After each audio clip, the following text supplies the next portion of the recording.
ઓય આ ખૂટિયાન જેમ હું તો છો ગાડી નથી રિપેર કરવાની? શેઠ થઈ તો ગઈ. તા શું છે? મને એમ થયું એમને ગાડીઓ પડી છે. આયા ગાડીઓ પડી હોય આનામાં મૂકવા ન આવી હોય એને રિપેર જ કરવાની હોય. હા શેઠ.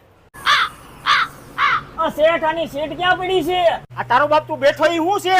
હા શેઠ ભૂલાઈ ગયું. ખાતા કેમ નથી બોલાતું? પગાર લેવા ટાણે તો નથી બોલાતું. આવા નવા મને કારીગર ભટકાણા છે. તું મને એકવાર શીખી લેવા દે. જો તારી સામે ગેરેજ ન કરું ને તો થઈ રહ્યું છે. હા બાપુ કેમ છે? આય ભાઈ મારો ભાઈબંધ આવ્યો. કેમ છે બહુ ઝાઝા દીએ? ચા પાણી મગાવો. હા મગાવ. ઓય ચાલે તોય જા. હાલી આ ગાડી રિપેર કરવાની છે. લેને કરી નાખો નકર આ શેઠ ખારો થાય. આ શેઠ ઓલી ગાડીમાં સાયલેન્સર ને ટાંકી બે બદલાવવું જોઈએ અને લગભગ તો એન્જિન નવું બનાવવું જોઈએ હો. કઈ ગાડી? અરે હમણાં આવી. પણ એવી એક ગાડી જ નથી કે આમાં બધું બદલાવવું પડે. અરે હા અરે જો નહીં જોવા દેતો. એટલે આ તો મારી ગાડી છે. એટલે આ તને કોઈને ખોલવાનું કીધું તું? પૂછતો તો હો. હવે તમે જ કીધું તું અહીંયા ગાડી આવી આણા મેકવા